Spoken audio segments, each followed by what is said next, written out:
So look, if you want to grow your wealth, your income, and increase the amount of time off, then these are the shortcuts that can help. Welcome to the Wealth Creation Podcast. Morning, everybody. It's Dan Latto speaking. Welcome to another podcast. So we've been a little bit lax on the podcast recently because we took some time off. We're coming up to June, so we're just starting to get back into the habit of starting to create some more podcasts again. We've got a very busy day today.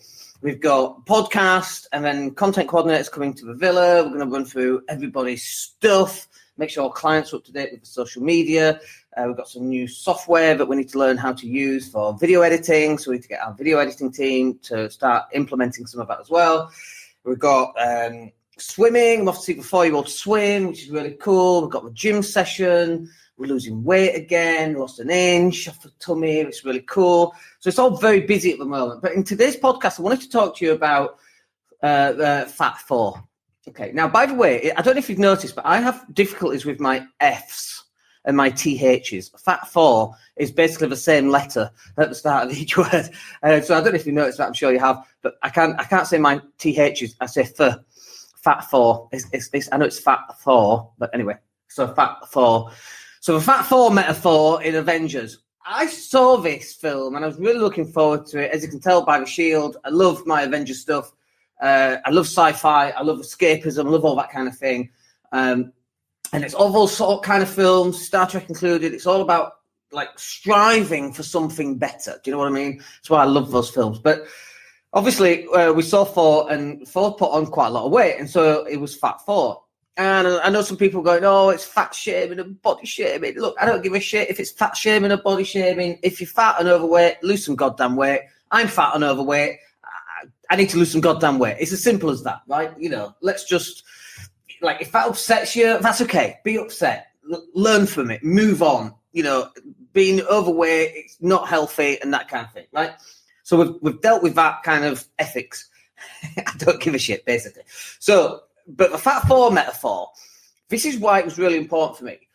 So Thor had gone through all this stuff. He's a big strapping guy, works out in a gym, and then he had an external event, a traumatic external event that took him to this place mentally. And I've been there. I've been there recently, right? It took him to this place, and he was like, oh, no, screw it. I can't do it. And he just ate lots of food, drunk loads of beer, became just a drunk, fat guy. Couldn't be bothered doing anything except play the Xbox. Apart from the beer, that sounds quite familiar. But this is the key here. He had an external event. Like, obviously, I've got my NLP training, which has done wonderful stuff, not only for me, but also for my clients and for my family as well. But when something external happens, it's so overwhelming. I don't care if you're Tony Robbins, it is going to knock you out of the block, right? And so that's definitely something that's happened to me, and I'm pretty sure it's something that's happened to you. And for different people, it's different things. For one person, it might be his goldfish has died and it was his only friend and now his life is over. And for another thing, it could be wife died, mum died, kids killed in an accident. Like, it's really horrific stuff. He went bankrupt and, you know, living on the street. It could be really horrific. So, like, it's not the extremes. It's not a competition between, well, actually, I've had this and actually I've had that, because it's pretty major for everybody. Do you know what I mean? But it's this external event and how we deal with it internally. And now the reason why I got really emotional about it is that there's a moment in the film where Thor, he's accepted that he's fat and that he's kind of given up, right? But deep down, when it came to it, he stepped up, and it wasn't his physical presence that was the presence. There's another line in Spider-Man Endgame where Tony Stark says to Spider-Man, if you're nobody without the suit, you don't deserve the suit. If Thor is nobody without the body, he doesn't deserve the body. And later on in the film, it peeled back so that we could reveal that Thor wasn't the sum parts of his physique, he was the sum parts of his mental capacity, about his ability to not give up, about his ability to step up. Now, last night I had a basketball game, went to basketball, and the other team didn't turn up. So we played 4-on-3, right? So we're playing, bear in mind I'm 46, I've been playing this game since we're 14, so over 30 years now. And I used to be a really good player. But then the body kind of goes out of shape. The knees don't work the way they should. I've got like a tender Achilles, I think it is, this morning. But anyway, we were playing this game. We're playing 4-on-3. Now, my team did not lose a game. Just for the record, we did not lose a game. And it's because when the time came to step up, like we played to 11. Each basket is worth a point, unless it's behind the 3-point line. It's worth 2. So we reached a point where we were 3-on-4 in the first game where we were losing. And I didn't let us lose that game, right? We stepped up to a level where you go, okay, I'm not prepared to lose that game right now. The last game, 3 against 4, I'm exhausted. We've been playing basketball for an hour, 20 minutes or so. First to 11, 3-pointers count as 2. Dan gets the ball, steps up, swishes the first 3, swish, just straight through. Gets the ball again, swishes it again, gets the ball again. The guy's really up front on me, sidestep, swishes it. 3-3-pointers all in a row, and people go, woo! Felt awesome. Felt like those days it used to feel like back 20 years ago when you used to do that in games, you know? So it's 3-on-4, we're up 6 points. I thought, it's called a heat check where you see how hot you are. So you take another shot, I miss the next one, and then my other 2 teammates, they scored a point each. So we're now, I think it's 8-2, something like that. So then I get the ball again, another 3-pointer, swished that. So we're now up to 10-4, something like that. Get the ball back, and I'm at the top of the key. And I've seen this film so many times, watching NBA playoffs. Get the ball at the top of the key, posting up in the high post. I could see the double team coming, faked one way, went for the next. Jumped up for a fall away, turnaround jump shot, swished it, won the game. And I was like, oh. And it reminded me of Thor. At that point, it was like, Christ, I'm like Fat Thor.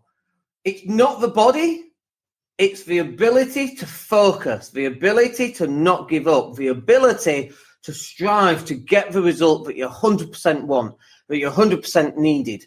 I didn't want to lose that game. I wanted to go out and win that game. Right? So that's exactly what we did. And it's not the body that creates you. It's the person that creates the body. It's the person that creates the result. It's the person underneath is the person that causes this to happen. You're not a result. Kind of you are. You're not a result of external events. You are a consequence of what happens externally, how you deal with it internally, and what your next steps are. So I jumped on the scales this morning, lost a kilo, lost an inch around the tummy. I've got it all to lose. We're on this journey. I hate going to the gym right now. I hate running. I hate working out. I love playing basketball, however, so I might go put some shots in. Depends how my Achilles feels later today. But it's like this idea of it's okay to get knocked off course. It's totally fine. It's not a problem. The key for you is you've got to get back on the horse, mixing metaphors. You've got to get back on the horse and you've got to get to where you've got to get to no matter what. You know, like think about this. If your child was in a burning building and the burning building was 5 miles away, could you run from here to there in 5 miles without training? And if you don't, your child's going to die. I bet you could. You would find a way to make it happen. Of course, you'd just Uber it, wouldn't you? But you'd find a way to make it happen. And this is where most people fail in whatever it is they want to do. You know, let's talk about Brexit for a second. Brexit's driving me insane. Oh, stupid people who think Brexit's a great idea. It's not a good idea. You're limiting freedom of movement for people like me and my kids. Well, congratulations on that for being a xenophobic little wanker. You're thinking that WTO is going to be a great idea. Yeah, let's put prices up 15% and reduce our ability to sell into Europe. That's a great idea. Just crazy. But do you know what? None of it's actually even relevant. I don't even give a shit. Put WTO rules in there. Let's get inflation. Wipe away my mortgage debt. That's really cool. Let's do that. That would be awesome because in 10 years' time, my rents are going up. And in real terms, my mortgages are going down. But the poor guy on the bottom of the street whose food price has risen 15%, what are you going to do? It's just a nightmare. But, like, it's got nothing to do with me. Just 100% nothing to do with me. I'm going to keep doing what I'm doing, which is investing more into assets that generate cash flow, that secure my family. And that's exactly what you should be doing. It's not the external consequences that puts the Thor's body on Thor. It's how he dealt with it. And how he dealt with it was how he went and played computer games, drank beer, and ate lots of bad food. And how you deal with whatever external event is going to determine how your results end up. Luckily, Thor went through that and came out the other side and realised, and obviously, the film finished and you don't know, does Thor lose the weight over the next 12 to 24 months? Well, I guess he does. I have no idea. Does it matter if he did or didn't? No, it absolutely 100% doesn't, as it happens. What's important is how he internalized that and he went and got the end result. And that's exactly what you need to be doing in your life. Forget about all this external stuff. Go for what the focus is, what your goal is, and don't think about anything else. If you've got to go over and take over the ball game and become the best player at this that you possibly can, then that's exactly what you should do. Right, that was a very impassioned podcast, wasn't it? Probably upset quite a few people there. That's just awesome. So my name's Dan Latto. We'll catch up with you in the next podcast. Hope you have a wicked day. We'll speak soon. Take care. Hey, it's Dan here. Thank you for listening. Really appreciate each and every one of you. Please click like or subscribe to the entire podcast.